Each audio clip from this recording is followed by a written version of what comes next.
¿Dónde se ve la? Sí, qué Ya. chévere. No pensé. Sajati, ¿empiezas tú? Yo no. Pues se supone que creo que dices tú, profe. Bueno, muchas gracias. Buenas tardes a todos y a todas. Bienvenidas a este espacio virtual. Hemos convocado desde el programa de Viernes de Letras, programa de extensión de la Escuela de Estudios Literarios. Hoy vamos a escuchar una conferencia de nuestra profesora María de las Mercedes Ortiz, que es producto de la investigación que hizo en el año sabático 2020-2021. Agradecemos mucho la presencia. Entonces, en primer lugar, yo haré una breve semblanza de la profesora, luego doy la palabra a la profesora, ella hará la presentación, su conferencia, y al final creo que si deseamos hacer intervenciones o preguntas, pues María Mercedes la responderá, ¿no? Entonces, Claro. reiteramos nuevamente nuestro agradecimiento y su presencia en estos espacios de extensión, pero también de productos, de presentación de productos académicos que tenemos en el día de hoy. Bueno, María Mercedes ahora les dirá exactamente el nombre de la conferencia. Yo primero que todo haré una presentación del perfil de la profesora. Entonces, María Mercedes Ortiz Rodríguez es profesora titular de la Escuela de Estudios Literarios de la Universidad del Valle, en donde enseña literatura indígena contemporánea, literatura afro-latinoamericana y teorías literarias. Ha coordinado allí la maestría en literatura colombiana y latinoamericana. Es antropóloga hispánicas y lusófonas de University de Ohio, Estados Unidos, Iowa, Estados Unidos. Ha realizado investigaciones entre llaneros y sicuani en los llanos orientales, grupos tucano, oriental del Paupés y campesinos de ascendencia indígena en el Valle de Tensa, Boyacá, Colombia. Ha traducido trabajos pioneros de la etnografía alemana de inicios del siglo XX sobre grupos indígenas de la Sierra Nevada de Santa Marta y del noroeste amazónico. Sus temas de investigación abarcan la representación de conflictos interétnicos en fronteras interiores, llanos, Amazonía y Guajira, en la literatura hispanoamericana y brasileña. Literaturas indígenas contemporáneas en consonancia con la emergencia de los movimientos indígenas y literaturas afro-latinoamericanas desde la perspectiva de la diáspora africana, la transculturación y la intersección entre raza, clase y género. Ha publicado artículos y capítulos de libros en revistas y en libros de Brasil, Colombia y Estados Unidos. Pertenece a los grupos de investigación autores colombianos y latinoamericanos y género, literatura y discurso de la Universidad del Valle. Su última publicación es el libro Una selva de palabras, literaturas indígenas contemporáneas de Brasil, Colombia y Guatemala, que salió a la luz en el 2019 en el programa editorial de la Universidad del Valle. Los dejo y las dejo con la conferencia de la profesora María Mercedes Ortiz. Bueno, Mary, 1.000.000 de gracias por la presentación. Entonces me esperan un minutico mientras subo el PowerPoint y empiezo ya a presentar.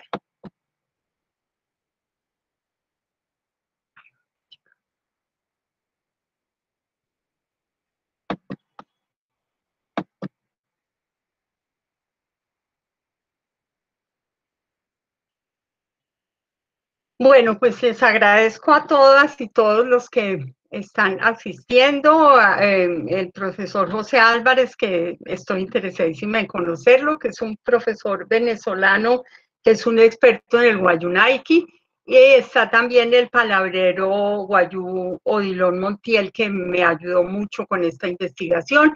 Entonces, bienvenidos y todos y todas bienvenidos a esta charla que he titulado Los negociadores de la palabra, raza, etnicidad y nación en las obras de escritores guayú de los siglos XX y XXI. Agradezco enormemente a la Universidad del Valle y a la Escuela de Estudios Literarios la oportunidad que me dieron para tener este año sabático donde uno puede como concentrarse exclusivamente en investigar y la verdad se ha dicho descansar después de 10 años de un trabajo inmenso. Agradezco enormemente a los preciados Guayú y Santa María Sosi, la escritora y mi amiga, mi constante amiga que me ayuda todo el tiempo con la investigación y el trabajo sobre los Guayú, a Odilon Montiel, palabrero, que también me ha colaborado mucho últimamente, y a Wilder Guerra Corbelo, el antropólogo cuyos libros son fuente de inspiración y una ayuda grandísima para cualquier persona que quiera trabajar la cultura guayú. A mis compañeros de la Universidad Nacional, colegas antropólogos, Lidia del Carmen Díaz y Otto Vergara, por su ayuda con la bibliografía y con sus relaciones y conexiones. Los autores que voy a trabajar son Antonio Joaquín López, 1903-1987, pero según Miguel Rocha nació en 1897.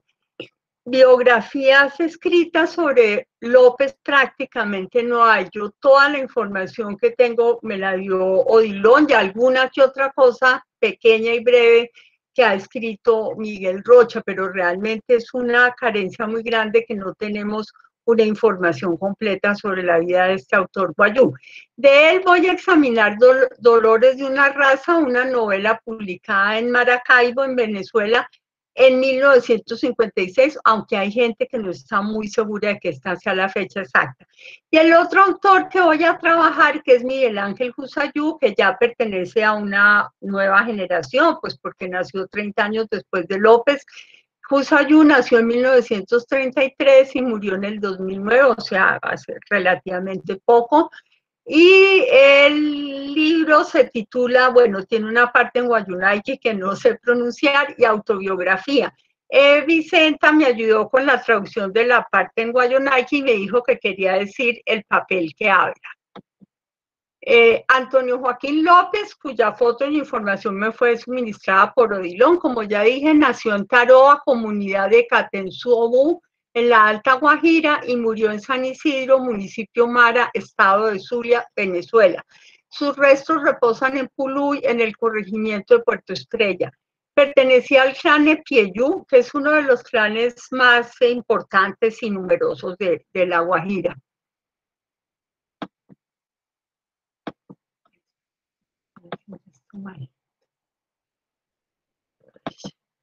Perdón.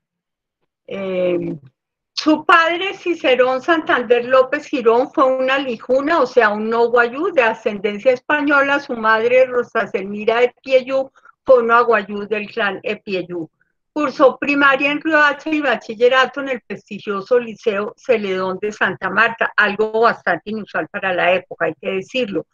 Se dedicó al comercio y fue también puchipú o palabrero. Se desempeñó como secretario de la Oficina de Asuntos Indígenas de La Guajira, las fechas no las sé. Tuvo 10 esposas y 16 hijos. Fue cuñado de Glicerio Tomás Pana, otro importante escritor guayú.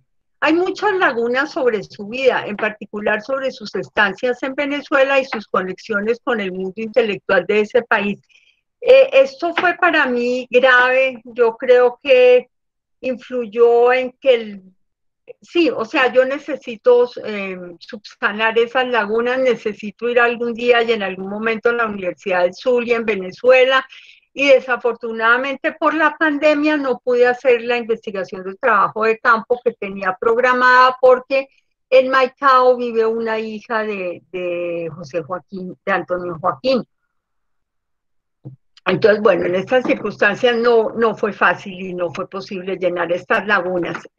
Obras publicadas de Antonio Joaquín, Los Dolores de una raza, primero en Venezuela, después reeditado en Colombia por la alcaldía de Uribia, sin fecha, el ejemplar que yo tengo no tiene fecha. Y luego en el 2017 la Biblioteca Básica de Cultura Colombiana la publicó con una presentación de Vito Prushana y un epílogo de Miguel Rocha, el gran experto y teórico sobre literatura indígena en Colombia. Tiene otra obra que se llama Memorial de Agravios, que fue incluido en la antología literaria editada por Alfonso Ávila Pérez en Barranquilla en el 2015, y un diccionario guayú español que realmente no sé dónde se publicó.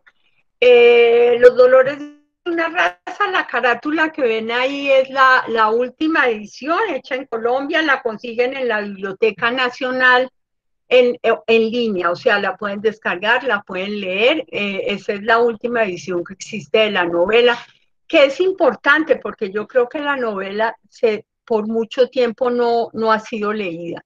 La novela está narrada por un narrador omnisciente, contiene 24 capítulos e incluye apartados de tipo histórico y ensayístico.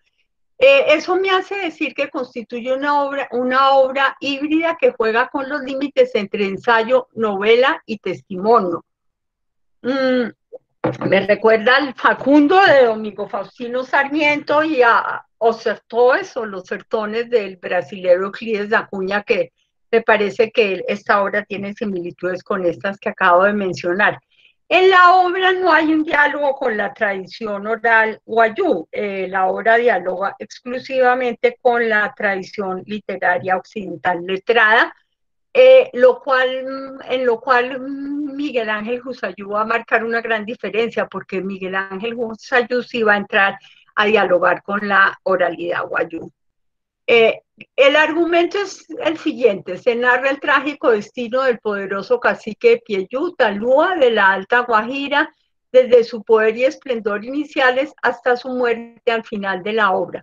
Talúa y su familia son diezmados por las guerras entre clanes, las sequías, la corrupción y la violencia.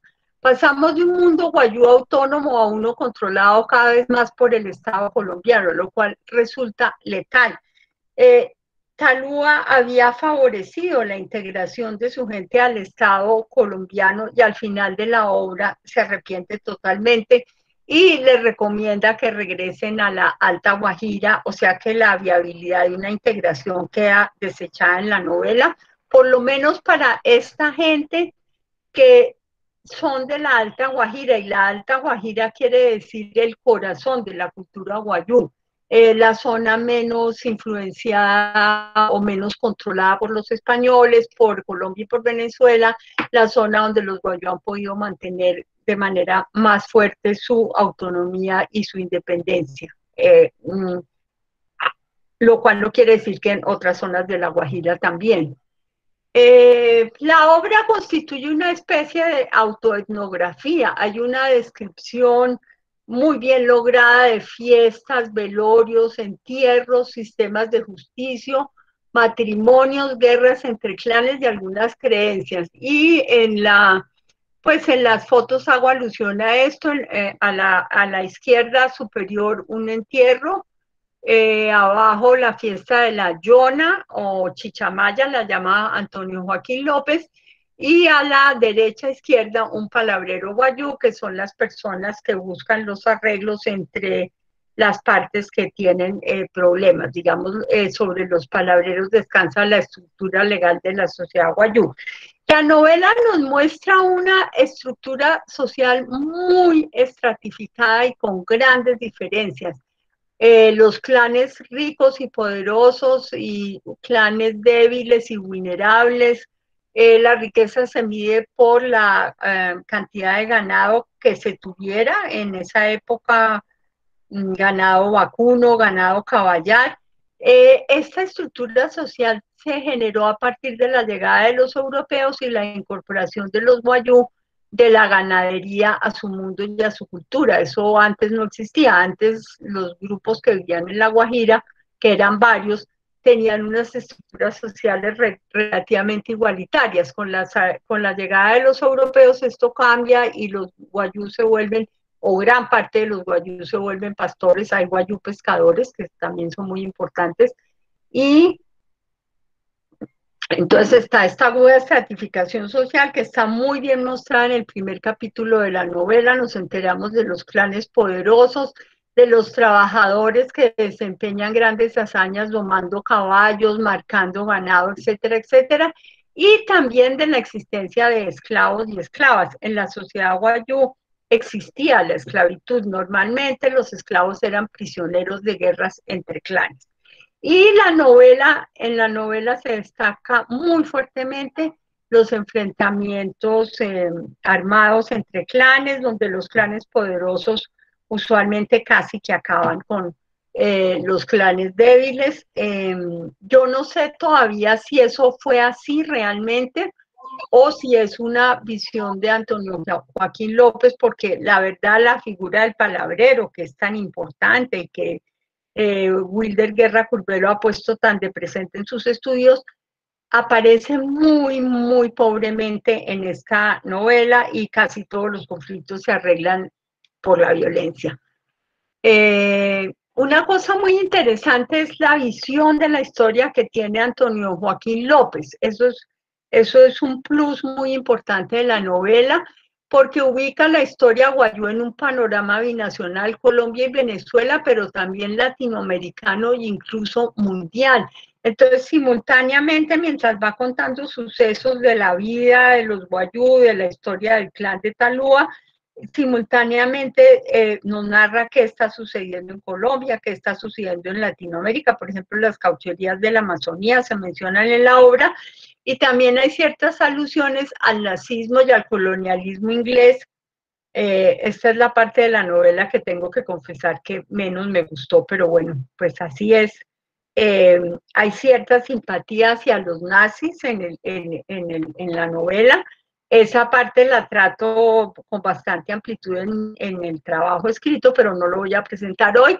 Y también hay una gran alabanza y una ponderación del colonialismo inglés. Yo tengo que decir que las perspectivas políticas del autor me resultan contradictorias, pero bueno, eso es harina de otro costal.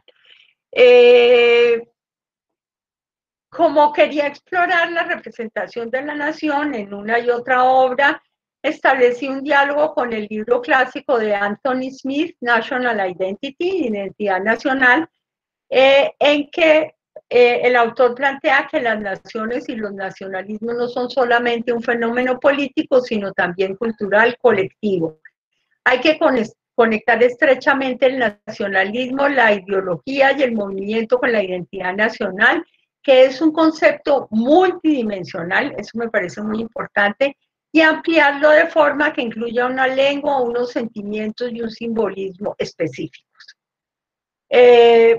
Para Smith hay dos modelos de nación, el modelo étnico y el modelo occidental. El modelo étnico fue desarrollado en Europa Oriental, que es el mapa de arriba, y en Asia, que es el mapa de abajo. A mí, para efectos de investigación, lo que más me interesa es el modelo étnico, entonces me voy a concentrar, aunque como mostraré, los guayú acaban compartiendo elementos de los dos modelos, tanto el occidental como el étnico, algo que Smith también preveía. Dice que en realidad muchas veces hay combinaciones de los dos modelos. El modelo étnico se basa en la comunidad de linaje, la movilización popular y las lenguas, costumbres y tradiciones vernáculas. La representación que se ofrece en los dolores de una raza de los guayú coincide con lo propuesto por Smith. En efecto, los guayú están estructurados socialmente en clanes. Esos clanes comparten un antepasado mítico común. Su historia está respaldada en el mito. En el territorio están sus lugares de origen, que se llaman I en guayú, pues no sé si se pronuncia así, son dos I latinas seguidas. Y todas las personas que pertenecen a un clan se consideran descendientes de estos antepasados comunes, entonces por supuesto comparten este linaje. Pero realmente lo que más importa para los guayú es los linajes. Joaquín López no habla de clanes, habla de castas, pero eso es el equivalente de clanes. Para lo que importa mucho para los guayú son los linajes, y los linajes son los apushi o parientes uterinos, porque la sociedad guayú es una sociedad matrilineal. La inclusión en el clan se da por la vía materna. Si mi madre es del clan Husayú, yo seré del clan Husayú, así mi padre sea una lijuna, así mi padre no sea guayú. Entonces los hijos de la madre siempre van a pertenecer al clan de la madre. Y es este Apushi, esta línea, este linaje de parientes uterinos, el que comparte responsabilidades, celebra los entierros, paga las ofensas que haya cometido algún miembro de su clan. Eso está muy claro en la novela, está muy bien descrito. Talúa en realidad es el jefe de un Apushi, es el tío, porque los Apushis, la autoridad política es el hermano importante o mayor de la hermana. Entonces, eso está sumamente bien descrito en la novela. Sabemos todas las responsabilidades que Talúa y su linaje comparten, cómo reaccionan frente a las ofensas, frente a los agravios, frente al matrimonio, etcétera, etcétera.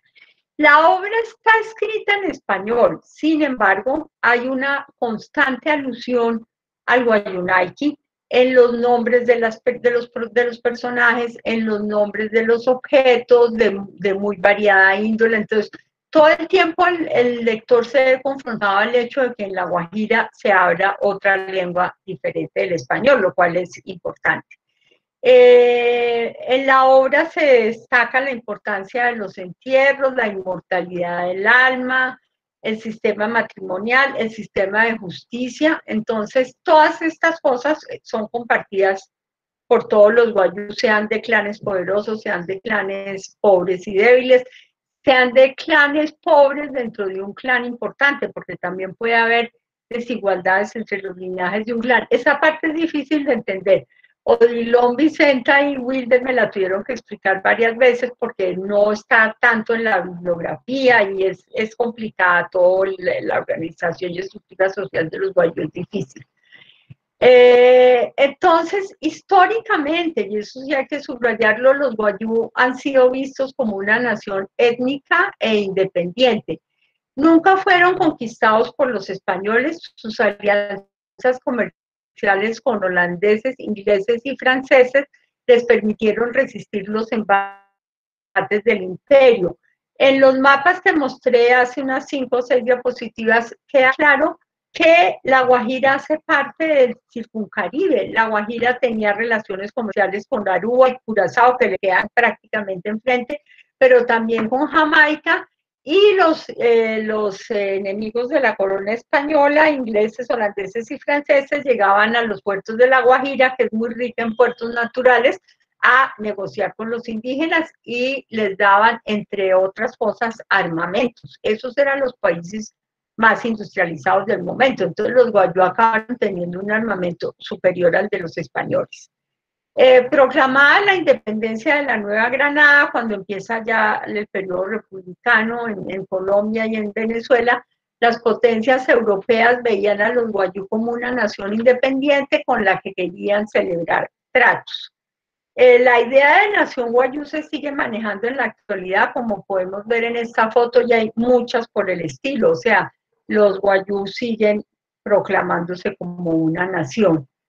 El territorio es de enorme importancia para los guayú y este es un elemento del modelo de nación occidental, por lo tanto, los guayú resultan ser un modelo de nación mixta de acuerdo a los planteamientos de Smith. Están ligados al territorio por sus cementerios, y lugares de origen de donde salieron los distintos clanes. Y según Odilon Montiel, cualquier persona que se precie de ser guayú debe saber dónde están sus 2 enterramientos, sus 2 cementerios. Los guayú se entierran 2 veces, y tiene que conocer sus lugares de origen que están esparcidos por La Guajira y que pueden ser cuevas, cavidades, etcétera, etcétera. Y el territorio constituye una geografía sagrada en la que emergieron y actuaron seres extraordinarios, y hay toda una mitología sobre esta geografía sagrada que está muy bien trabajada en la tesis de doctorado de Wilder Guerra, que fue sustentada en el 2019, que muestra también que para los guayú el territorio no está poblado solamente por seres humanos, sino también por plantas y animales que también tienen vida, que también están organizados y por seres sobrenaturales. Entonces la noción de territorio es mucho más amplia que la del modelo occidental que propuso Smith. Eso ya es muy de las culturas amerindias, yo diría. También el caso Wayuu desborda los análisis de Smith, pues los Wayuu constituyen un pueblo y un territorio cruzado por una frontera político-administrativa, como podemos ver en este mapa. La parte colombiana es mucho más grande, pero evidentemente los Wayuu están en esos dos países, y ellos, más que venezolanos o colombianos, se sienten sobre todo Wayuu, y cruzan esa frontera constantemente, y que consideran que a ambos lados de la raya, por decirlo así, ese es su territorio. Sea Colombia o sea Venezuela, ese es territorio Wayuu. Una cosa interesante es que en Dolores de una raza hay críticas muy fuertes a Colombia por sus continuas guerras civiles producto del fanatismo partidista, y se alaba ampliamente la política de Venezuela hacia los indígenas. Esto resulta curioso, irónico y equívoco, ya que la novela tiene un capítulo muy amplio dedicado a la trata esclavista de Wayuu en el siglo XX. Eso es un episodio vergonzoso de la historia venezolana, colombiana y latinoamericana, promovida por venezolanos, colombianos y los mismos Wayuu. Este es otro de los grandes méritos de esta novela: denuncia ampliamente y con mucha valentía y franqueza ese tráfico vergonzoso. Entonces no me queda muy claro por qué alaba tanto a Venezuela, que entre otros también tuvo guerras civiles numerosas durante el siglo XIX.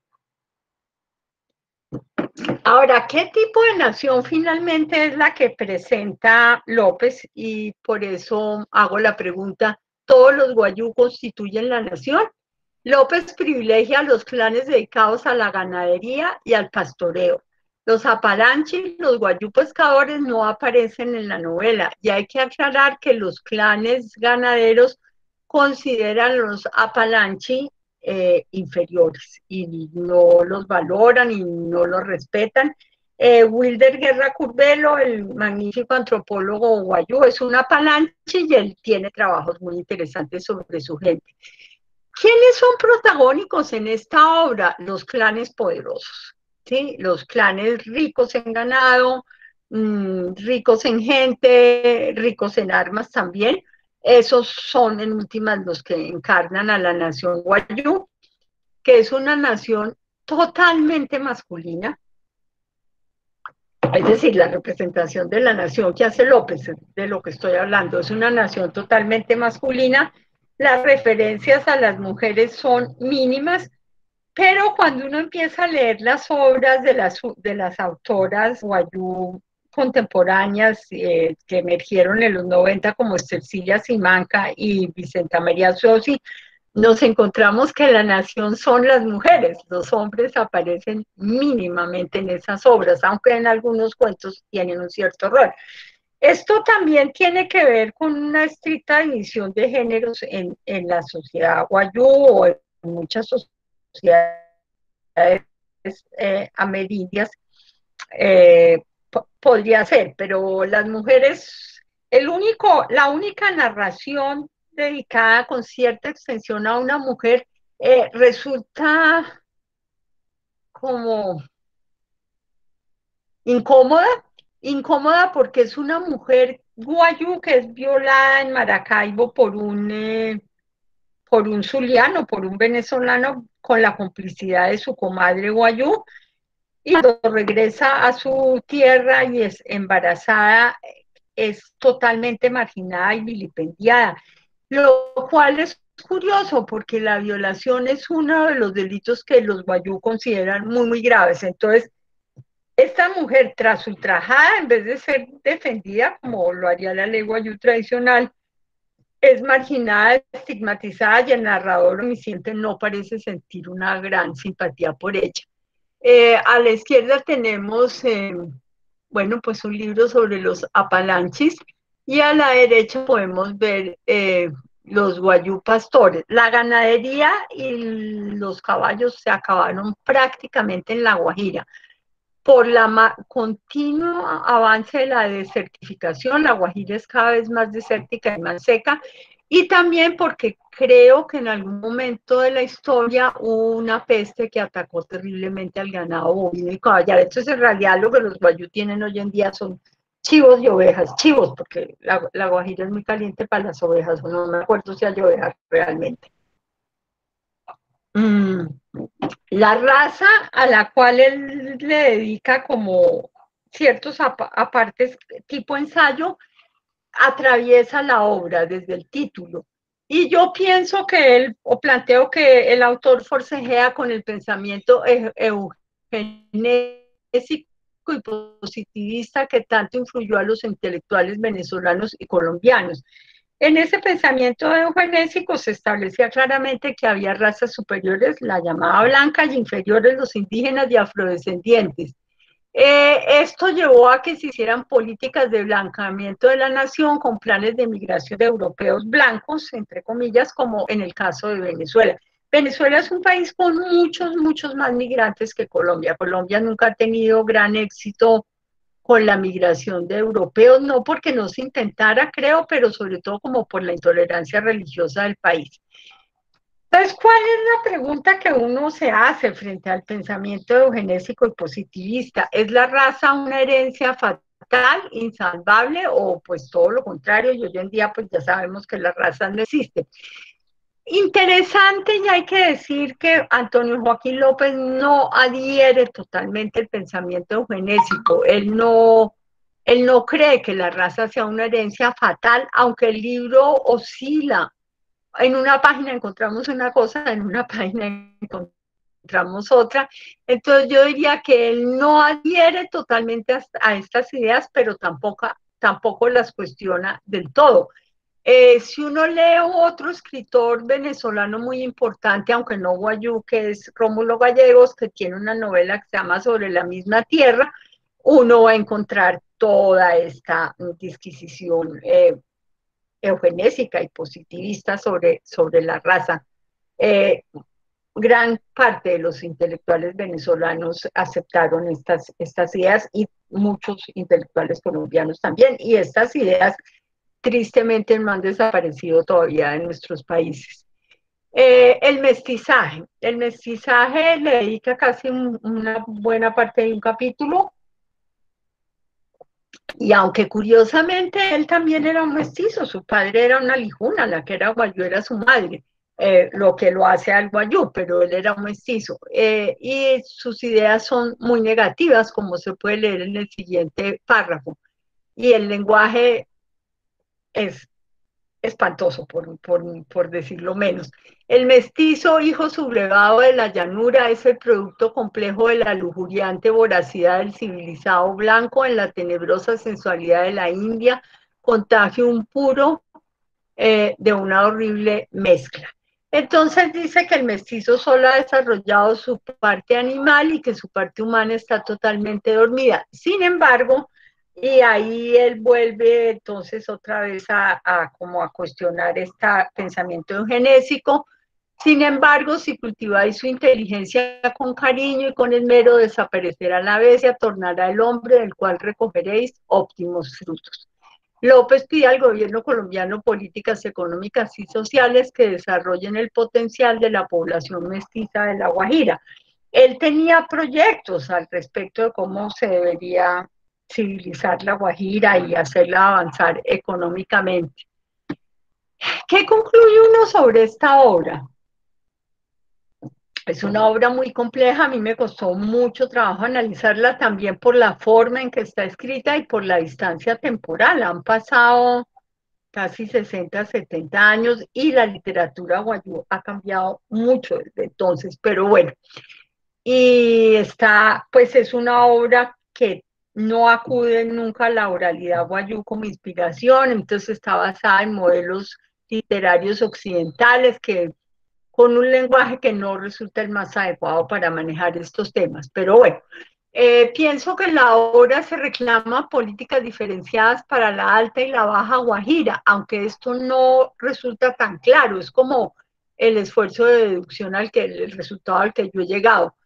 Talúa, y esto sí sucede en la novela, Talúa, el poderoso cacique Piayú, ya moribundo, le pide a su gente que regrese a la Alta Guajira, su lugar de origen, y que retome de nuevo la justicia guayú.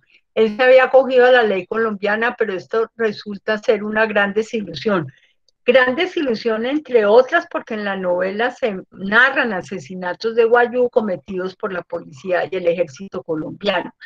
Mm, bueno, entonces, por un lado, como esto, como que frente a la gente, los guayú tradicional de la Alta Guajira, casi que lo que sucede en el libro es que se les pide que regresen y que regresen a sus sistemas de justicia. Pero para el caso de los mestizos, que están mucho más concentrados en la Baja Guajira, se pide la intervención del Estado para que esas personas cuya humanidad está adormilada, eh, pues puedan desarrollar todos sus potenciales. Bueno, ahora espero que no estén demasiado cansados, que me hayan podido seguir. Pues yo sé que es un montón de información para asimilar, pero bueno, espero que lo vayamos logrando. Este autor que a mí me parece es súper interesante y muy novedoso, además si consideramos su vida, Miguel Ángel Jusayú. Fue un escritor guayú invidente, un destacado investigador del guayonaki y de la tradición oral guayú. Él se volvió un lingüista autodidacta y escribió diccionarios y gramáticas sobre su lengua y parece ser que la conocía de una manera increíble y también se preocupó por recuperar la tradición oral. Desde 1993 fue nombrado docente en la Universidad del Zulia de Lengua y Cultura Guajira. Yo no sé en Venezuela, aquí, bueno, Vicenta Asiocia ha sido profesora de la Universidad de La Guajira, pero digamos que eso fue un gran logro para un indígena guayú doblemente marginalizado por su condición de indígena y por su condición de invidente. Nació en 1933 en Hishu, Boulou, al nordeste de Nazaret, o sea, Alta Guajira, el corazón de la cultura guayú, según se dice. Murió en Maracaibo en el 2009. Su padre fue Alento Hayaliyú, del clan Hayaliyú, y su madre Rucaria Husayú, del clan Husayú. O sea, ambos padres eran guayú. Invidente desde los 9 años, que fue la tragedia de su vida, logró estudiar en el Instituto Venezolano de Ciegos en Caracas y se volvió invidente por puro descuido. Alguien llegó a la casa, unos parientes, unos amigos, traían una infección, lo contagiaron, nadie lo cuidó y él acabó quedando ciego. Después de muchos años de enormes penalidades, consolidó su carrera de docente e investigador. La Universidad del Zulia le concedió el doctorado honoris causa en 1998 y en el 2006 obtuvo el Premio Nacional de Literatura de Venezuela. A la izquierda aparece con su hija Gloria, que es activista, periodista y productora audiovisual, que tiene una página web súper interesante. Los que quieran saber más de Gloria, escriban Gloria Jusayú en Google y ahí mismo les sale mucha información sobre ella. Entonces, como vemos, Miguel Ángel fue un hombre muy premiado en la ciudad letrada venezolana. Bueno, ya dije que había publicado varias obras de lingüística, tradición oral, relatos y su autobiografía. Su más famoso relato se titula Ni era vaca ni era caballo, que es un relato maravilloso. Yo pienso que es un relato que inaugura la literatura guayú moderna y además es una metáfora impresionante del impacto de la modernización acelerada que han tenido que vivir los guayú desde la segunda mitad del siglo XX. La autobiografía fue publicada inicialmente en 1993 con el título de autobiografía, no más, pero fue reeditada en el 2005 por el Ministerio de Cultura de Venezuela con el título, no lo sé pronunciar, que Vicenta me explicó que quiere decir el papel que habla autobiografía. ¿Por qué le añadieron esa parte en Guayú? Esto sería interesante saber. Yo supongo que para no occidentalizar tanto un relato de un Guayú con el exclusivo título de autobiografía, que es un género altamente occidental, la verdad. Y la autobiografía cubre desde su nacimiento hasta finales de los 90, cuando recibió el doctorado honoris causa. Esta es también una obra híbrida, al igual que la de López, pero en otro sentido, en la que se encuentran elementos de la autobiografía propiamente dicha y el testimonio, que ya explicaré de qué se trata. Esa autobiografía, en cuanto está escrita en primera persona, es la literatura del yo, y el narrador, el protagonista y el autor son uno solo. Eso es muy importante. Es un trabajo de memoria sobre el pasado que se efectúa desde el presente y cuya materia prima es el recuerdo. Ese yo del pasado es reelaborado por el yo del presente. En ese sentido, es la interpretación de una vida. Constituye una reflexión sobre la experiencia vivida y sobre el yo. Usayú dice que escribió la autobiografía a instancia de sus amigos, que fueron ellos los que lo alentaron a que escribiera su autobiografía por su trabajo tan interesante, por sus grandes logros, etc. Como toda persona que escribe sobre sí misma, él reflexiona sobre sí mismo, y en su reflexión se presenta una ambivalencia muy fuerte e insalvable entre la tragedia de su ceguera y los éxitos profesionales e intelectuales que logró alcanzar. Y esto se ve en la página final de la autobiografía, que es triste, real, pero pues es como comprensible también. En la misma página aparecen estas dos citas. En verdad, yo debería estar sumamente satisfecho por la evolución significativa que ha habido durante mi vida, por los logros obtenidos y por los hechos ocurridos a lo largo de mi existencia.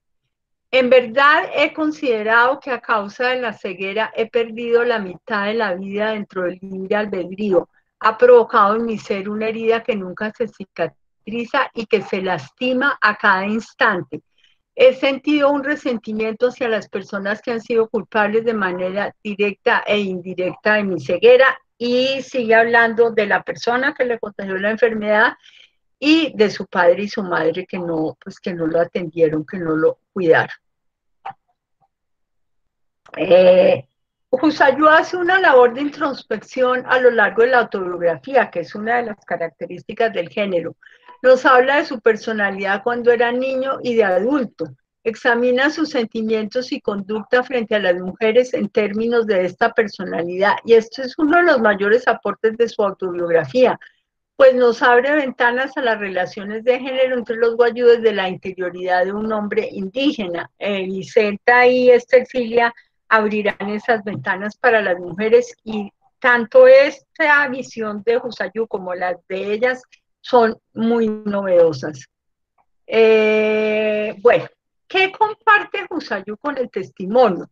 La narración en primera persona y el hecho de constituir una voz subalterna, doblemente marginado por invidente e indígena, y de alguna manera su novela le da voz a los menos favorecidos de la sociedad guayú, lo que no sucede en Antonio Joaquín López. Antonio Joaquín López le da voz a los clanes poderosos de la sociedad guayú.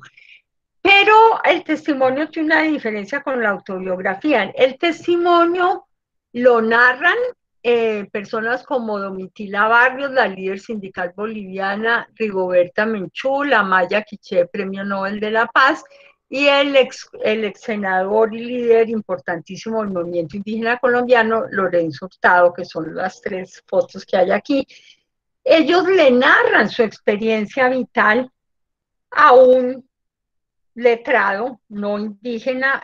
John Beverly, el teórico del testimonio, lo llama intelectual solidario, y este intelectual transcribe la narración, la edita y la controla hasta cierto punto, y los controles pueden ser mayores o menores, y cada vez que uno examine esos testimonios tiene que fijarse en la huella de este transcriptor, editor amanuense. Este no es el caso de Husayú. Husayú hace todo él escribe absolutamente todo. Sin embargo, su condición de subalterno y el hecho de que al hablar de sí mismo le da una voz a las personas menos favorecidas de la sociedad guayú, convierten su testimonio en el testimonio de una voz subalterna que no es la de un activista social y político, ni Domitila, Rigoberta y Lorenzo, todos han sido activistas de las luchas sindicales o de las luchas indígenas. Y eso es una cosa muy importante del testimonio. Normalmente se recoge la narración de líderes, pero también el testimonio recibe la narración de cualquier persona, prostitutas, marihuaneros, eso dice Beverly, en fin, cualquier subalterno puede expresar su voz en el testimonio. Y pues Husayú tiene el gran mérito de que entró a la ciudad letrada por él mismo. Él no necesitó nadie que le transcribiera, ni lo grabara, ni lo editara. Él hizo todo solo y eso lo hace muy interesante, pero sí creo que comparte este rasgo del testimonio. ¿Qué son los subalternos? La subalternidad ha sido muy estudiada por la crítica postcolonial y también por los estudios subalternos llamados así en la India, surgieron en la India y son muy interesantes, y es una posición sociocultural de clase, etnia, casta, género, oficio, edad, preferencias sexuales, etcétera, desautorizada por una cultura dominante o hegemónica. O sea, es la cultura dominante la que elabora un discurso sobre estas personas y los convierte en subalternos. Según Beverly, el sujeto subalterno no posee autoridad cultural o epistemológica, en parte precisamente porque está circunscrito a la oralidad, no cuenta para nosotros, es decir, para la cultura letrada. Me acordé de una autobiografía muy famosa que es de un hombre quechua, el apellido es Mamani, que es un cargador que carga bultos en el Cusco, creo que es analfabeta, y la persona que transcribe su narrativa lo deja uno asombrado con el conocimiento de su propia cultura y la riqueza del mundo mítico y simbólico de Mamani. Eh, Cuando las narraciones de los subalternos se convierten en libros, que a eso es a lo que los ayudan los intelectuales subalternos, los intelectuales solidarios, pero a mí me parece ideal y mucho más defendible la postura de Husayú de escribirse el mismo su propia historia, no dejarla en manos de nadie. Pero bueno, la voz, cuando estos subalternos entran al libro, entran a la ciudad letrada y su voz adquiere autoridad y legitimidad. A pensar de entrar en la ciudad letrada, sin embargo, siguen privilegiando la oralidad y las técnicas de la narrativa oral. Eso es muy interesante y es muy importante porque se contraviene el discurso oficial que coloca a la literatura culta como el patrón cultural, perdona que hay un error, de la nación. O sea, siempre nos han enseñado que es la literatura culta, la literatura escrita, la que es el patrón de la nación. Con la voz de los subalternos, con el testimonio, nos enteramos que hay muchas literaturas, que hay muchas culturas, que hay tradiciones orales que tienen literatura y que son de una riqueza asombrosa. Entonces, la idea de nación homogénea, oficial, es muy cuestionada por el solo hecho de la existencia de estos libros. El testimonio, y este es el caso de Husayú también, pone de presente la heterogeneidad y multiplicidad de la nación, como afirma Beverly. A través de su narración queda claro que existe un grupo claramente diferenciado, perdón la repetición, al interior de Colombia y Venezuela que comparte una lengua propia, un territorio, una estructura familiar y social.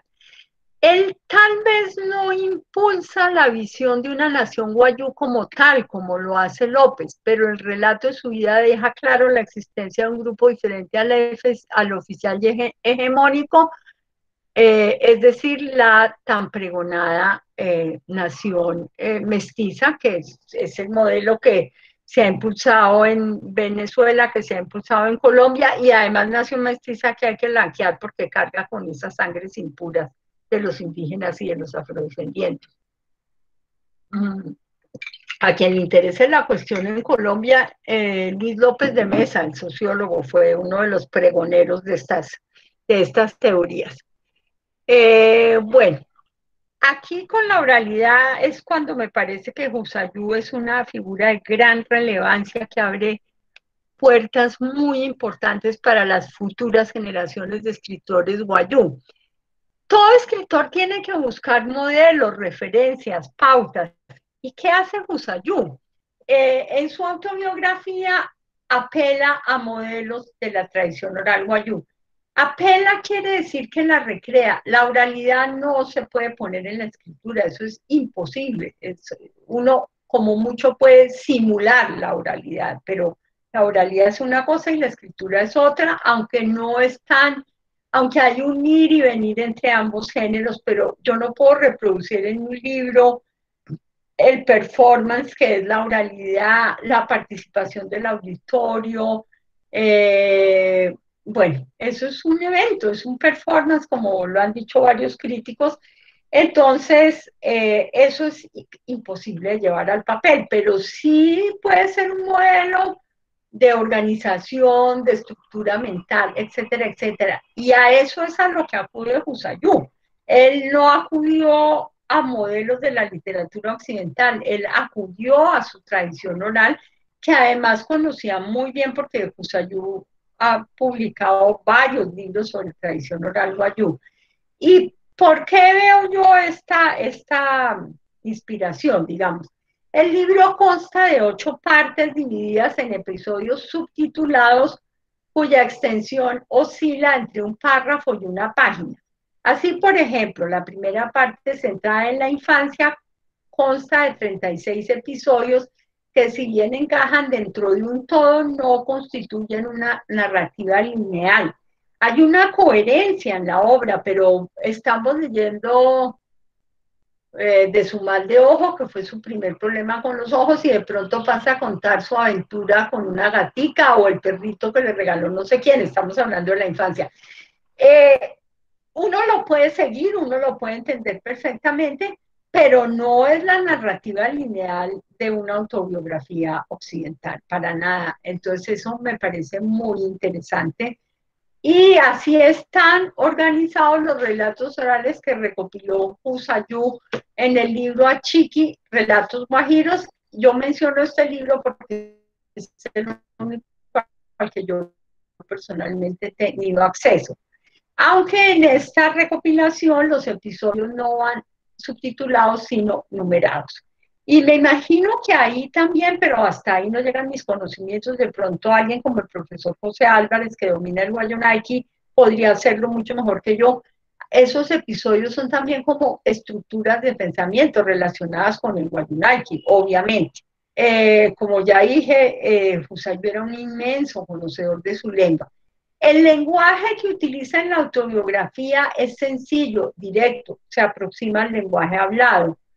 Y propongo que Husayú, al nutrirse de la oralidad, abrió puertas para las nuevas escritoras que aparecieron en La Guajira a finales de los 90. En cambio, el patrón literario de López, tan copiado de la literatura occidental, ha perdido vigencia histórica, aunque sus temáticas sigan siendo relevantes. Pues la historia de los clanes poderosos, las guerras interclánicas y la denuncia tan grande que hace de la esclavitud a que fueron sometidos los guayú en pleno siglo XX, eso no va a perder jamás vigencia. En ese sentido, ese libro es muy interesante y yo no he podido saber claramente qué tanto se lee hoy el libro en día o no entre los guayú. No sé nada de la recepción de la obra actualmente. Bueno, en su condición de invidente e indígena, Husayú efectúa una doble crítica en su obra, tanto a la sociedad venezolana por el racismo que ejerce contra los guayú y que él sufrió en carne propia, y a su propia familia, en donde fue maltratado terriblemente por su padre y marginalizado por su ceguera.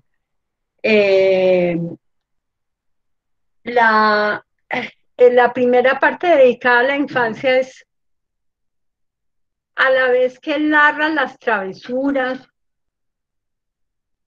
y los episodios simpáticos de cualquier niño, también nos hace ver un niño cuya infancia de alguna manera se terminó hacia los 6 o 7 años, cuando su padre lo convirtió en pastor de las ovejas de la familia, y el niño quedó arrancado de su infancia, o sea, ya no podía jugar con sus hermanos, no podía ir a la escuela, solo todo el día en el monte cuidando borregos, como dice él. Algo que asumió con mucho entusiasmo, pero que al principio, pero que al final, como dice la bibliografía, lo acabó desesperando. Ya esto se unía, pues era un niño ya completamente vinculado a la fuerza de trabajo. Vicente Asiosi tiene en su último libro, Cerezas en Verano, que fue publicado por la Universidad del Valle, tiene un relato muy triste que se llama Huesitos Pelados, que también narra una infancia muy triste de una niña, y entre otras una niña que ha sido maltratada por el clan poderoso de su padre y tratada de la peor manera posible. Entonces, tanto Vicenta como Cusayú hacen una crítica al maltrato infantil dentro de la sociedad guayú. El padre, pues cuando cualquier niño se cansa de cuidar borregos y se pone a jugar o se distrae, se perdía algún animal, pasaba algo, el padre le daba unas golpizas espantosas, y eso está descrito en la autobiografía. Y además hay varias menciones a que el padre se emborrachaba continuamente. Entonces, sí, él fue un niño maltratado. Su abuela paterna lo quería y lo protegía mucho, pero cuando se vino la ceguera, según él dice en su narración, más o menos todo el mundo lo marginalizó, todo el mundo se olvidó de él. Un ciego era algo que con lo que la sociedad guayú no tenía cómo lidiar, comprensible también. Entonces, sí, él se sintió abandonado por su familia, y eso atraviesa toda la autobiografía, ya adulto, cuando ya está en el Instituto de Ciegos de Venezuela y su madre lo visita y él le dice que se va a ir, que ya no quiere seguir allá. Ella le dice que él debe seguir, entonces él le dice, bueno, mejor para usted, porque usted nunca ha querido tenerme a su lado, porque yo significo una carga. Entonces hay mucho dolor en esa marginación. Y el racismo rampante hacia los guayú en el instituto, en las calles, todo el tiempo está narrando la discriminación de la que es objeto. Eso me hace también pensar a mí en las grandes alabanzas de Antonio Joaquín López hacia Venezuela y hacia los proyectos que el Estado venezolano desarrollaba con los guayú. Yo no tengo conocimiento de eso, supongo que si él lo dice es verdad, pero no se puede desconocer, y eso es algo que Jusayú pone de presente, el racismo tan violento que atraviesa tanto la sociedad venezolana como la colombiana. Pues Jusayú se centra más en el racismo que vivió en Venezuela, porque en últimas fue el país donde él más vivió y donde él más hizo carrera, aunque él siempre seguía viniendo a la Alta Guajira y visitando sus lugares de origen y sus familias. Incluso fue profesor, después de que acabó en el instituto, fue profesor por varios años en pequeñas comunidades de La Guajira. Y bueno, pues no alcancé a hablar de Estercilia y Vicenta, a quien ya he dedicado varios trabajos publicados, porque sí quería también hacer una comparación entre la obra entre qué nación vemos aquí y qué continuidades o rupturas hay con su obra y con la de Jusayú y con la de Joaquín López. Pero pues uno no puede tratar todo, ya el tiempo se me está acabando, yo creo. Entonces pues también quiero oír las intervenciones y las preguntas de ustedes. Entonces, para otra vez será. Muchas gracias por su atención.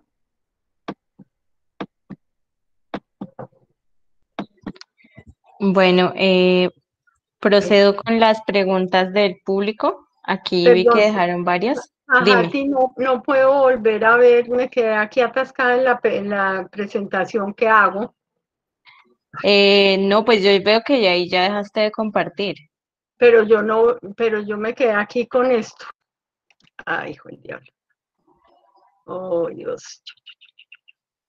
¿Y qué es exactamente lo que Que yo ves? veo ya, perfecto, Ok, ya, listo, ya, ok. perdón. Bueno, entonces vamos con las preguntas que dejaron por acá en el chat. Entonces, espera, permíteme.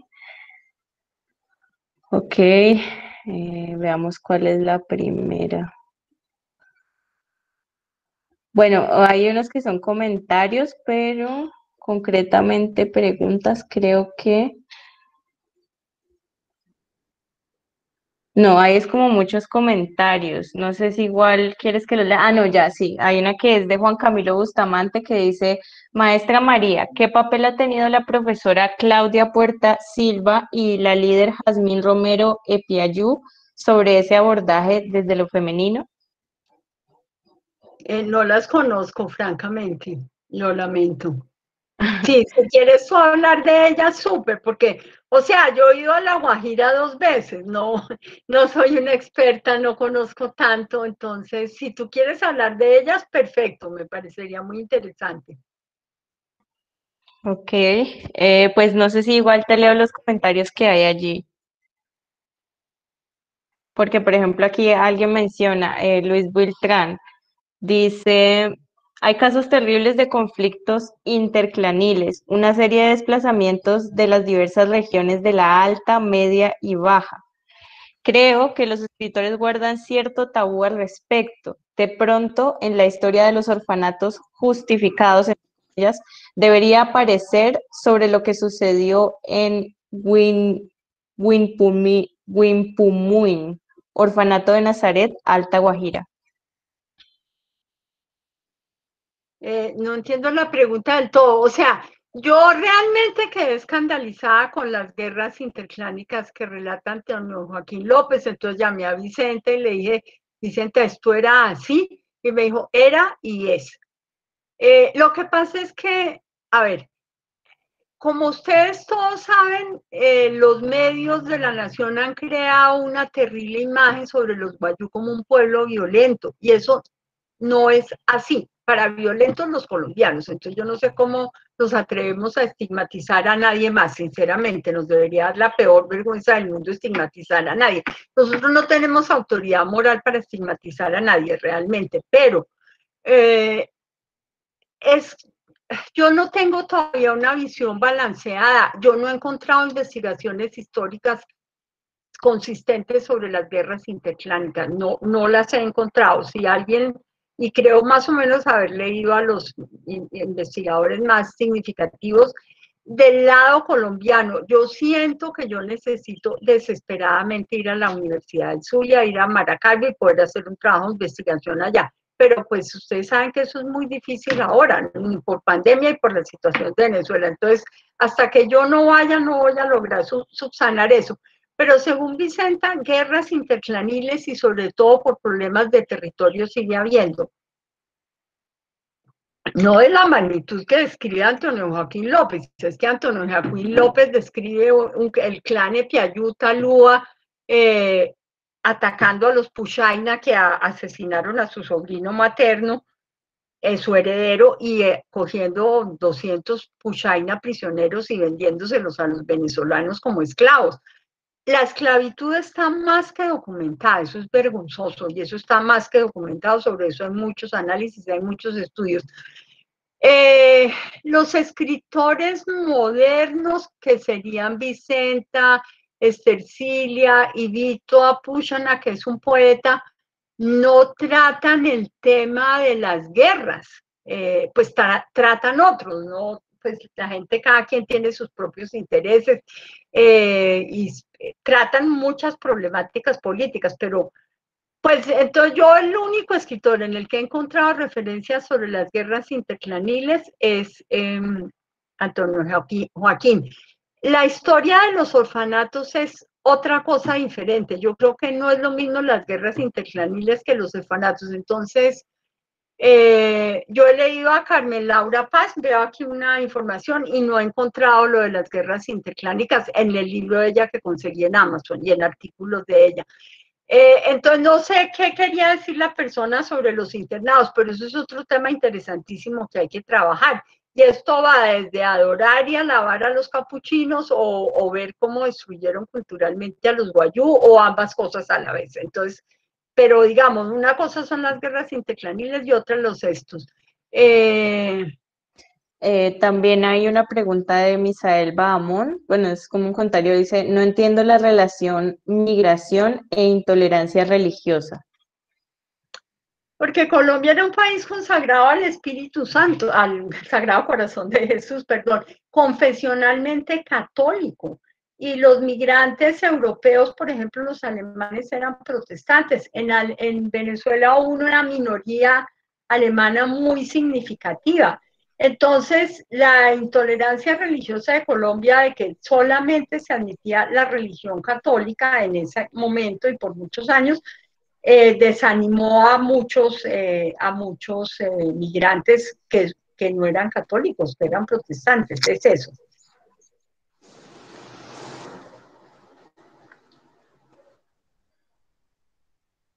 Bueno, hay otra pregunta de Natalie Cediel, dice, ¿dónde podemos leer su trabajo y la bibliografía de hoy?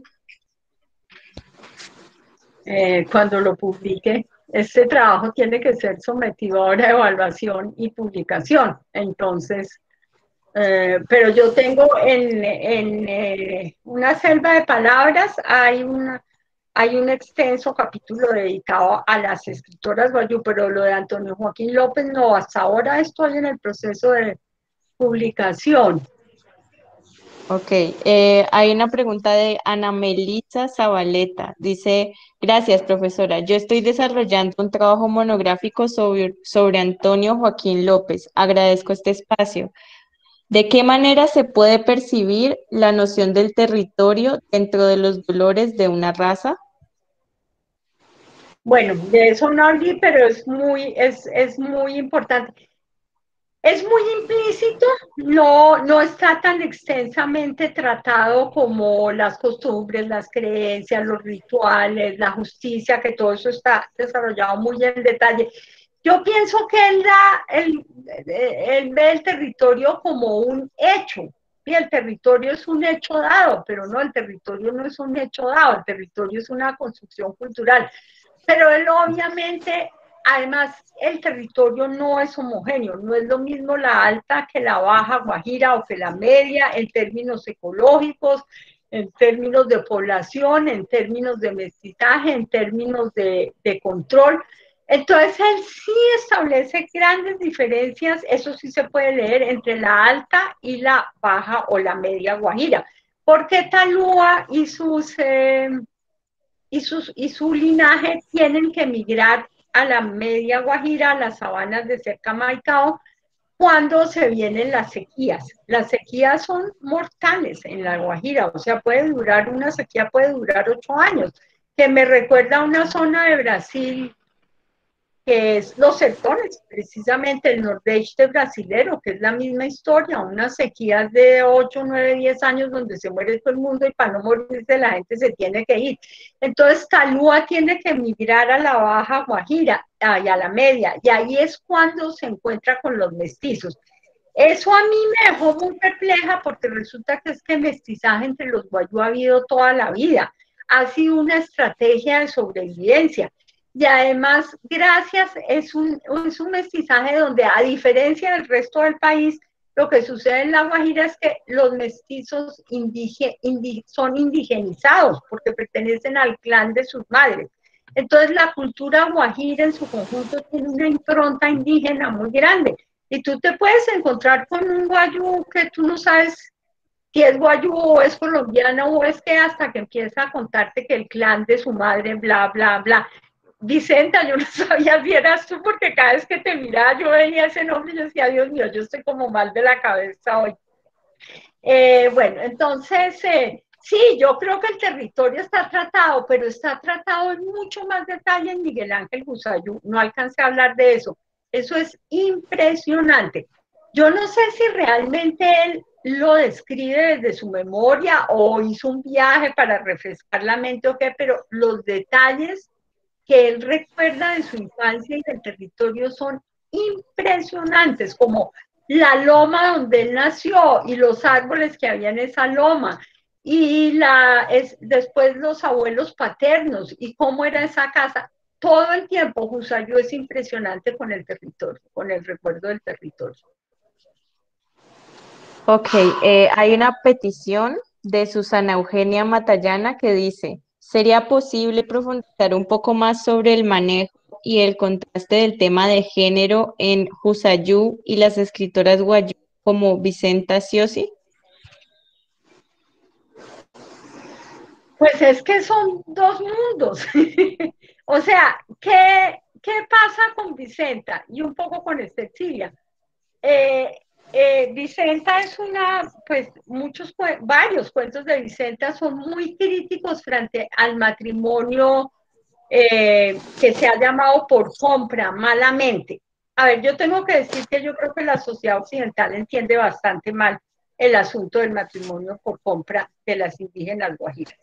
No es que las vendan como un objeto, en última instancia lo que hacen es reconocer su valor, pero eso es un arma de doble filo, eso es un boomerang, porque la familia, mientras más vale una mujer, más pide la familia por ella. Eso consagra el estatus de la mujer. Por eso a Virginia Gutiérrez de Pineda, la muy famosa antropóloga colombiana que estuvo en los años 60 en La Guajira, cuando le preguntaron que cuánto habían dado por ella en su matrimonio, y ella dijo que nada, las guajiras la miraron con una lástima, las guayú la miraron con una lástima absoluta, como ni un chivo, pero entonces usted no es nadie, usted no vale nada. Y ella cuenta que el sueño de toda mujer guayú es ser comprada por lo alto, para ella y para su linaje, ¿sí? Pero ¿qué pasa? Que a veces el que puede pagar lo que se pide, puede dar lo que se pide, es un hombre de 60 años que se casa con una niña de 15. Y Vicenta tiene ejemplos vívidos y reales de eso.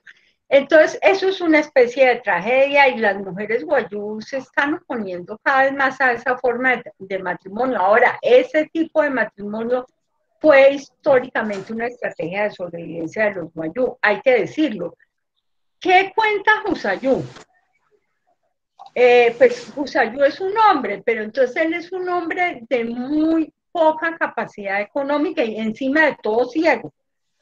Se vuelve un gran intelectual, reconocido hasta decir no más. No creo que haya bueno, de pronto Vicenta y Estextil ahora, pero si hay un guayú que ha recibido honores fue Jusayú.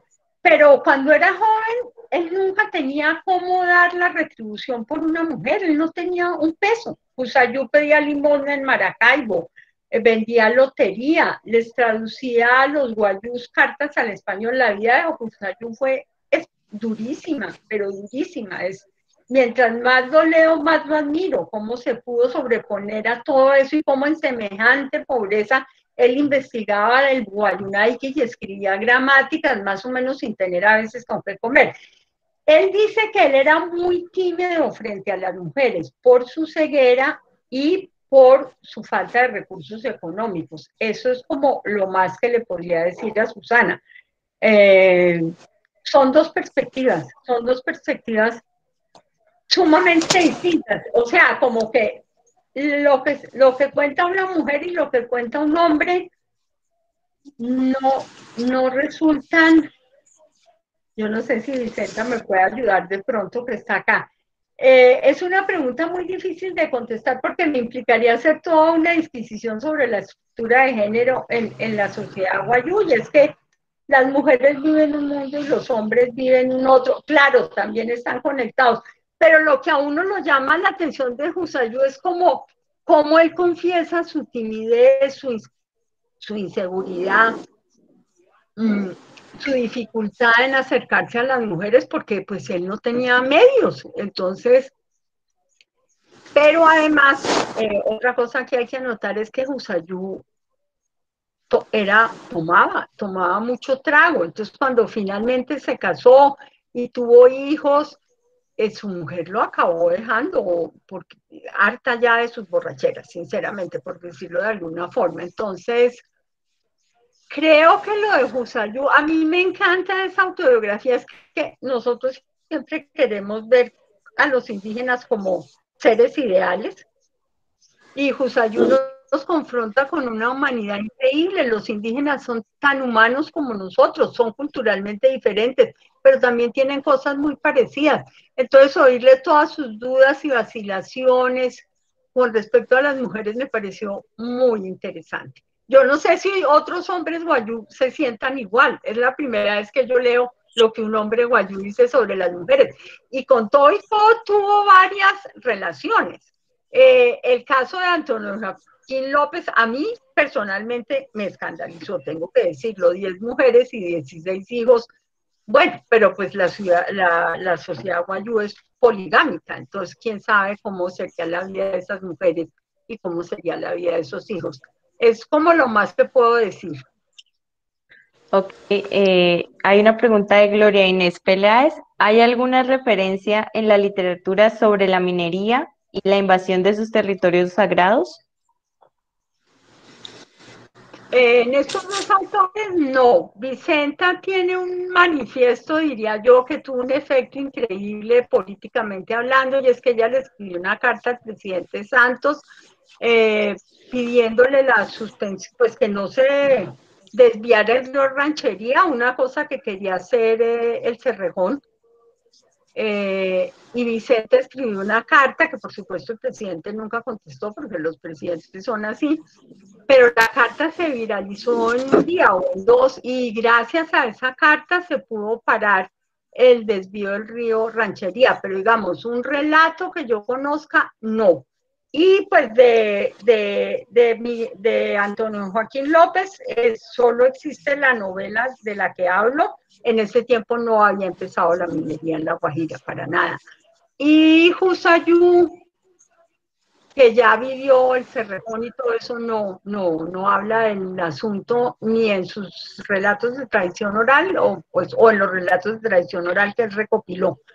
Entonces, no, que yo conozca, lo único que yo conozco sería la carta de Vicenta. No sé si escritores guajiros no guayú traten el tema. Hay escritores guajiros no guayú, pues me los tengo que leer también, pero no me los he leído. Bueno, alguien tiene una petición que es Susana Eugenia, dice, ¿sería posible que la profesora nos hablara del manejo del tiempo en ambos autores?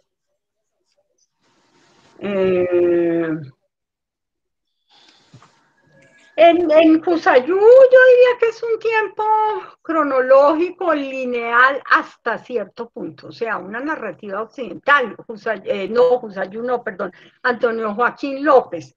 Si queremos ver la estructura del tiempo, yo creo que habría que, y ya mencioné eso durante la charla, yo tendría que saber Guayunaiki, yo pienso, no lo sé, probablemente el profesor José Álvarez, que es un profesor de la Universidad del Zulia, que ahora es profesor de Univalle, pueda colaborar con eso.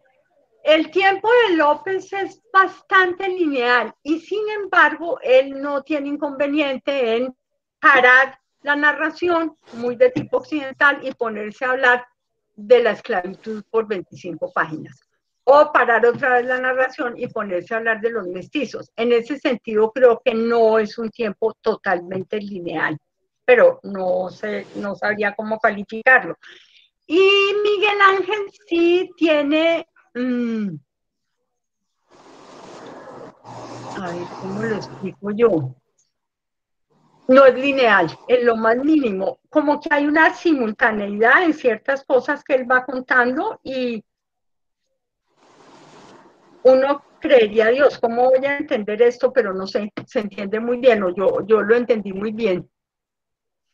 Pero él sí no es un narrador lineal, para nada. La autobiografía, sí, claro, sí tiene unos ciertos íconos cronológicos, pero la manera en que estructura las partes y los episodios se diferencia claramente de una autobiografía occidental.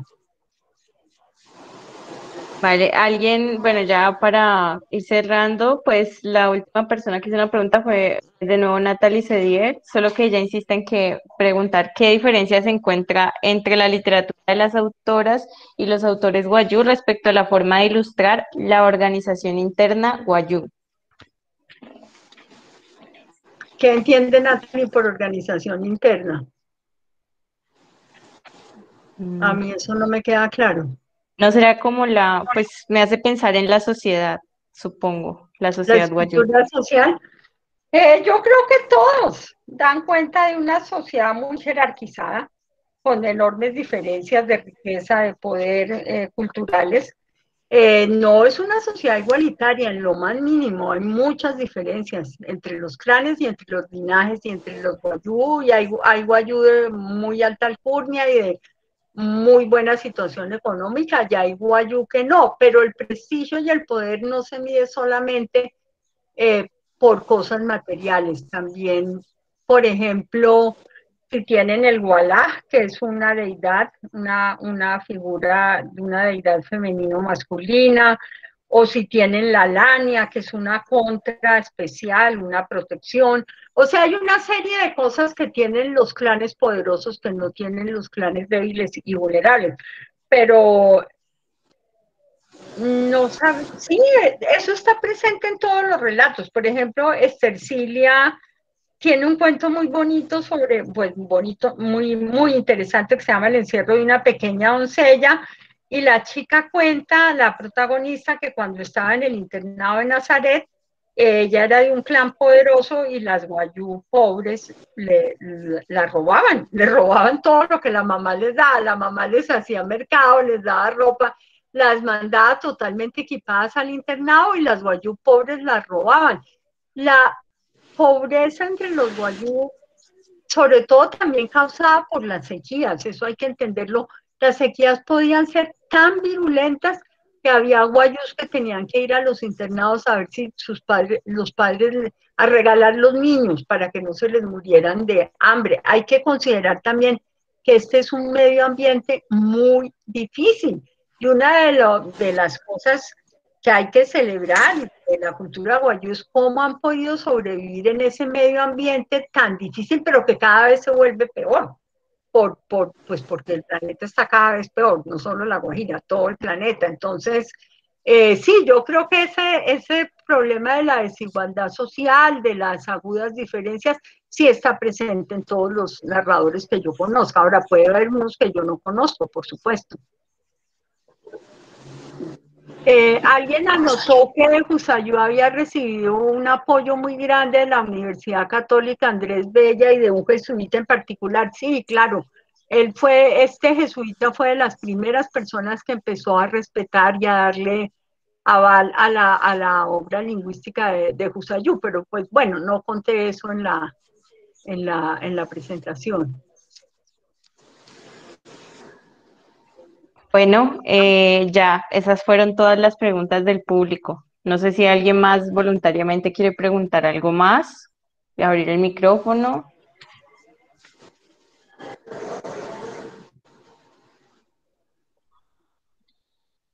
Pues Odilon o Vicenta, ¿tienen alguna pregunta o algún comentario?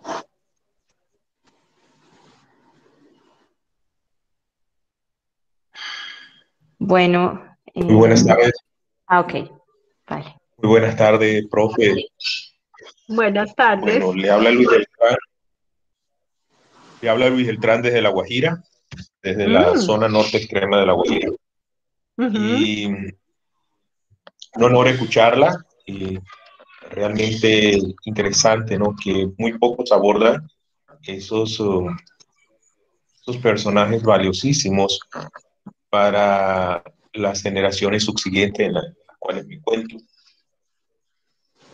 No, realmente Antonio Joaquín López, Ramón Paz Ipuana, Miguel Ángel Cuza y Glicerio Pana, para mí fue un personaje, cada uno una mirada distinta de su territorio, de su pueblo, de las situaciones, y porque es así, cada quien tiene que tener su criterio. Y no, en primer lugar, profesora, felicitarla por esta tarde tan enriquecedora. Y pienso que los trabajos de Miguel Ángel Buxayú se necesita trabajarla más, porque si hay un escritor prolífico, pues él es el que tiene más trabajos en Guayúnaqui. Muy pocos de esos trabajos han sido analizados en Guayúnaqui. Y ahí está. Entonces, creo que es la invitación a todos los que hacen vida académica en la lingüística, en la antropología y en la literatura misma, para poder conocer más el mundo del Guayúnaqui. Y yo mismo soy parte de esa impresión viva cuando vi por primera vez un diccionario en Guayúnaqui y decía Miguel Ángel Buxayú. Y fue en otra ciudad, en otro país. Entonces, y la invitación es eso, o sea, que digamos el trabajo, porque realmente el trabajo está allí todavía. Hay que trabajar, hay que invitar a los docentes, máxime en las universidades que están en nuestro territorio, y llámese Luz, llámese UPEL, llámese La Guajira, llámese La Sabana, otras que hacen vida acá en nuestro territorio guayú. Solo eso, profe, y agradecerle este espacio. Muchas gracias, Luis, muy amable. Pues yo creo que sí es muy importante que los guayú pues los guayú tienen proyectos de educación muy importantes, que se apropien porque como una de mis inquietudes, y hasta te lo pregunto a ti, yo realmente no sé si la gente lee Los dolores de una raza todavía, o si eso se dejó de leer hace mucho tiempo. Yo tengo esa inquietud. Yo no he encontrado trabajos sobre esa novela, trabajos escritos no he encontrado, entonces me tocó duro, porque es una novela compleja, difícil, con unas referencias históricas complicadas. Entonces yo no encontré trabajos, unas mínimas cosas, muy poquito. Entonces yo sí creo que sería ideal que en los planes de educación guayú se fomentara la lectura de ambos autores, y por supuesto la obra lingüística de Jecusayú es inmensa. Pues como yo no sé Guayunaiki, tristemente no tengo cómo evaluarla, pero ese hombre fue un pionero en todos los sentidos, en la lingüística, en la recopilación de tradición oral, y en lanzarse a escribir un cuento, el que les digo, ni era vaca ni era caballo, que ese cuento es un hit realmente, es una impronta en la literatura guayú moderna. Muchas gracias por tu comentario, Luis. Sí, y está en 4 idiomas, o sea que no Sí, solamente lo conoce el mundo hispánico. sí, está en danés, no me acuerdo ahora los idiomas, pero sí, ese cuento es muy famoso realmente. Bueno, alguien más va a preguntar, porque hay una pregunta de Verónica Peñaranda Angulo que dice, ¿qué significa narrar desde un no lugar dentro de la propia cultura? Lo digo por el caso de la autobiografía. ¿Qué entiende por un no lugar? No me queda clara la pregunta.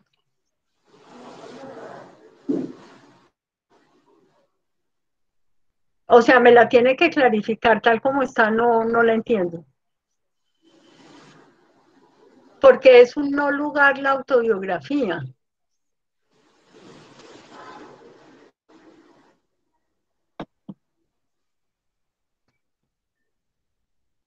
Bueno, alguien más iba a preguntar, creo que Mónica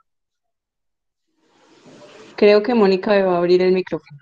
Bueno, buenas tardes, profe Mónica es María Vicenta. Mercedes. Sí. Primero agradecerte tu interés en nuestro pueblo guayú.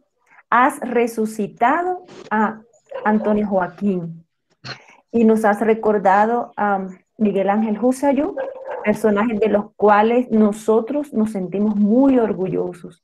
Solamente darte las gracias por este hermoso trabajo. No, gracias a ti por ayudarme siempre.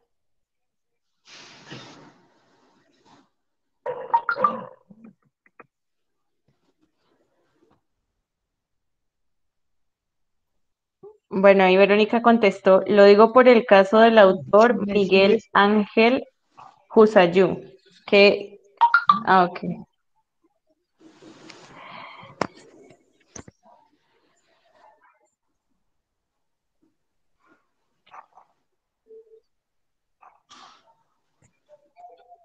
Herminia, hola. ¿Cómo estás? Aquí está Herminia Navarro, una profesora argentina que hace unos trabajos increíbles sobre tradición oral mapuche. Hola. Hola, ¿cómo estás? ¿Cómo estás? Qué gusto verte. Muy bien. Maravillosa la charla. Gracias. Estaba contando.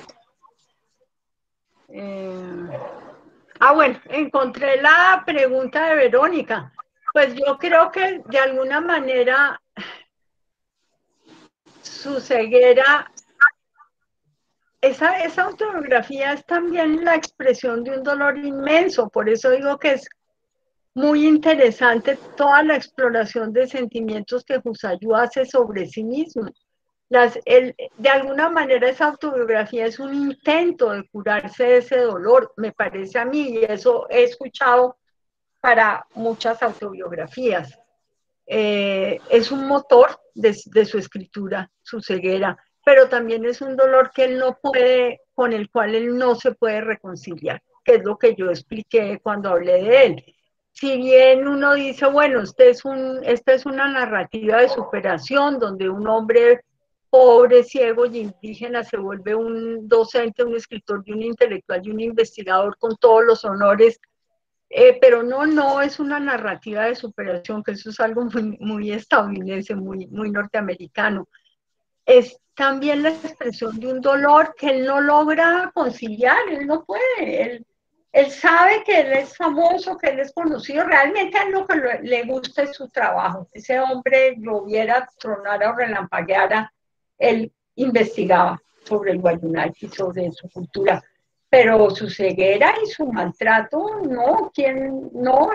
a mí no me parece, al final del libro uno no ve que él esté curado, y uno no tiene por qué siempre curarse. Ahora nos encantan las curaciones, pero no, hay dolores de pronto que son imposibles de superar, y eso es la impresión que a mí me da, pero creo que ese dolor lo hizo escribir, porque yo no tengo claras las condiciones de producción de la autobiografía. Dice que unos amigos lo impulsaron, y yo creo que los amigos lo impulsaron porque querían que mostrara cómo un indígena se supera, pero él contraataca esa idea de superación, lo cual también me parece muy valioso. O sea, él no quiere decir, uy, sí, yo soy el triunfador. No, él sabe que él triunfó, por decirlo así, pero eso él no lo ve en términos occidentales realmente. Él hizo un trabajo que a él le apasionaba.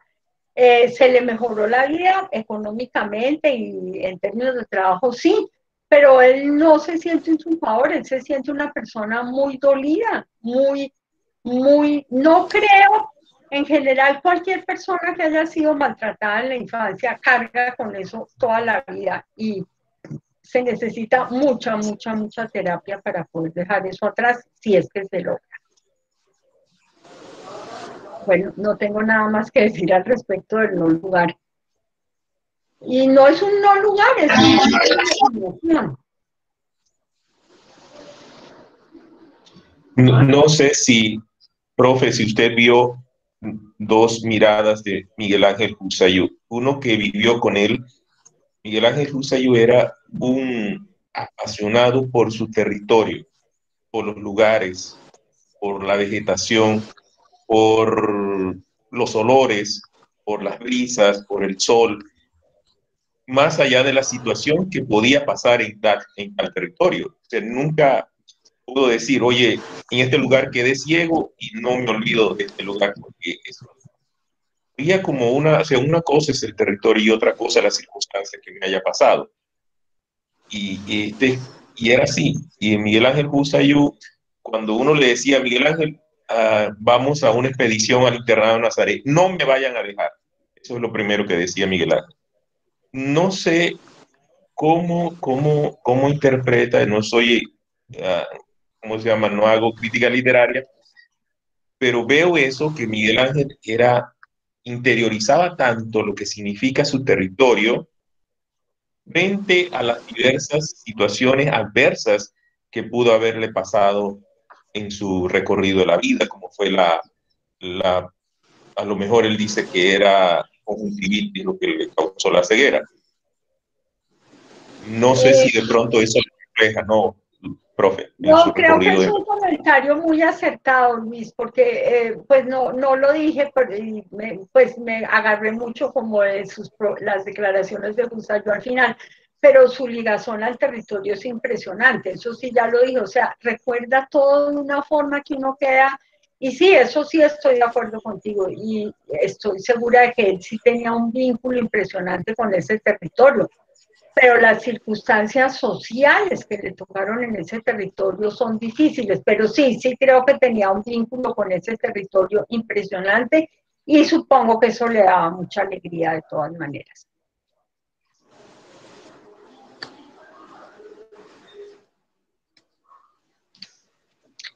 Y el comentario de Luis sobre la perfección y la imperfección, no lo conozco, no he trabajado el tema, me tocaría leer mucho más para poderte decir, pero bueno, es una buena, ¿cómo se dice? Es un buen aguijón el que me pones para empezar a investigar un poco ese tema. Muchas gracias.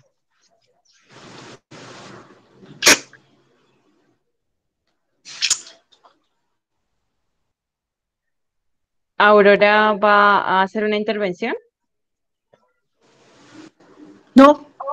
Ah, ok, es que tienes el micrófono abierto. Bueno, entonces creo que ya podemos dar por terminado este evento.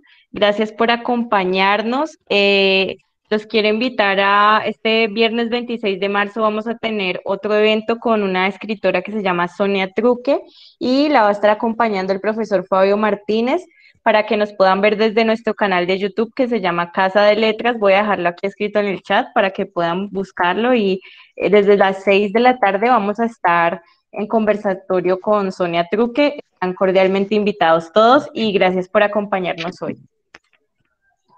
Muchas gracias a ti, Cajati, por todo el acompañamiento y por todo tu trabajo. Y muchas gracias a Mary también. Y muchas gracias a todos los asistentes. Les agradezco muchísimo.